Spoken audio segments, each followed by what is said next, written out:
যে আমার ইউআইসিএস করছে 23 সেপ্টেম্বর 2025-এ। হ্যালো, আসসালামু আলাইকুম। আমি Ayesha Rahman from star universe. আজকে আমরা নিয়ে এসেছি another successful story subclass 491 skill migration visa নিয়ে। ভাইয়া, congratulation for your visa. Please introduce yourself. Thank you so much. আসসালামু আলাইকুম। আমি Mohammad Shamsul Arifin. Recently 491 skill migration visa পেয়েছি সেপ্টেম্বর 23 সেপ্টেম্বর 2025-এ। ভাই, আপনার জার্নিটা যদি আমাদের সাথে একটু শেয়ার করতেন। আমার জার্নি শুরু হয়েছে আরিফ ভাইয়ের সাথে আমার পরিচয় হচ্ছে 2009-10 থেকে। ভাইয়া হচ্ছে আমার ইউনিভার্সিটির সিনিয়র।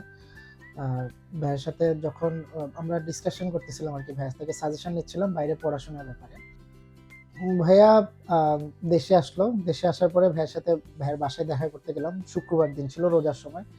তো আমরা একসাথে জুমার নামাজ পড়ে ভাইয়ার সাথে কথা বলতেছিলাম আর কি। তো ভাইয়া হঠাৎ করে বললো, তুমি আর স্টুডেন্ট বিষয়ে কেন অ্যাপ্লাই করবা, তুমি হচ্ছে স্কিল মাইগ্রেশনে ট্রাই করো। তো এখান থেকে ডিসকাশন হচ্ছিল স্কিল মাইগ্রেশনে ট্রাই করার জন্য। তখন ভাইয়ার সাজেশন অনুযায়ী 491 স্কিল মাইগ্রেশনে ভিসা অ্যাপ্লাই করি। আর আলহামদুলিল্লাহ আমি রিসেন্টলি আমার ভিসাটা পেয়েছি। ভাই, আপনি তো বললেন সাপ্লাস 491 এ ভিসা পেয়েছেন। এটার প্রসেসটা যদি আমাদের সাথে একটু শেয়ার করতেন। 491 ভিসা প্রসেসের ফার্স্ট স্টেপ হচ্ছে আপনাকে একটা অ্যাসেসমেন্ট করতে হবে অকুপেশনে। আমি ওই অ্যাসেসমেন্টটা করছি বেটা এসএস থেকে। দেন হচ্ছে আমি আইএলটিএস পরীক্ষা দিয়েছি। আইএলটিএস পরীক্ষা দিয়ে হচ্ছে আমি নর্দার্ন টেরিটরি নমিনেশনের জন্য অ্যাপ্লাই করছি। তো আলহামদুলিল্লাহ I was very much lucky, and it was all credit goes to Arif Bhai that I got the nomination within 2 weeks, which is rare. So after that I applied for visa. ভাই, আপনি IELTS এর কথা বলেছেন, তো আপনার IELTS এর requirement কি ছিল আর নর্দার্ন টেরিটরি স্টেটে কেন অ্যাপ্লাই করেছিলেন? আইএলটিএস এর মিনিমাম রিকোয়ারমেন্ট ছিল ইস্ট ব্যাংক 6 পেতে হবে। তো আমার ইস্ট ব্যাংক 6 ছিল। আর নর্দার্ন টেরিটরি অ্যাপ্লাই করার মেইন রিজন ছিল হচ্ছে আরিফ ভাই এখানে থাকে। তো ভাইয়ের সাথে তো আমার অনেক আগ থেকে পরিচয়, সিনিয়র। সো আমি চিন্তা করলাম ভাইয়া যেহেতু এখানে আছে, আমার অনেক ক্ষেত্রে কিছুটা ইজি হয়ে যাবে, সেজন্য হচ্ছে নর্দার্ন টেরিটরির জন্য অ্যাপ্লাই করা আর কি। ভাই, ভিসা পাওয়ার পর আপনার ফিলিংসটা কেমন ছিল? আলহামদুলিল্লাহ অনেক ভালো ফিলিংস ছিল। একটা ছোট ইনসিডেন্ট শেয়ার করি, সেটা হচ্ছে ভিসা পাওয়ার আগে আমাদেরকে হচ্ছে সেকেন্ড মেডিকেলের জন্য রিকোয়েস্ট করে। তো আমরা সেকেন্ড মেডিকেল করার 3 দিন পরে আমি অফিসে ছিলাম। অফিসে সকালবেলা একটা মেইল আসলো যে আমার ইউআইসিএস করছে। তো আমি সাথে সাথে আরিফ ভাইকে ফোন দিই যে ভাইয়া এরকম একটা মেইল আসছে। আরিফ ভাই মেইলে থাকা আর ফোনে থাকা অবস্থায় আমি আমার মেইলটা আবার চেক করি।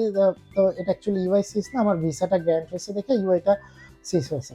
তো এটা অ্যাকচুয়ালি আপনি যদি আমাকে তখন দেখতেন তাহলে বুঝতেন যে আমি আসলে কতটা এক্সাইটেড ছিলাম, অথবা কতটা মানে এটা অ্যাকচুয়ালি দেখলে বোঝা যেত আমি কতটা আলহামদুলিল্লাহ।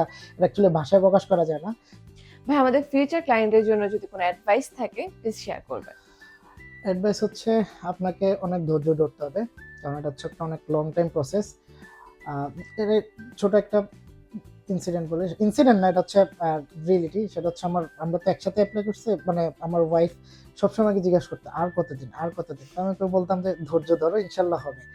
আরেকটা ব্যাপার হচ্ছে সঠিক গাইডলাইন ফলো করা। কেন সঠিক গাইডলাইন ফলো করতে হবে?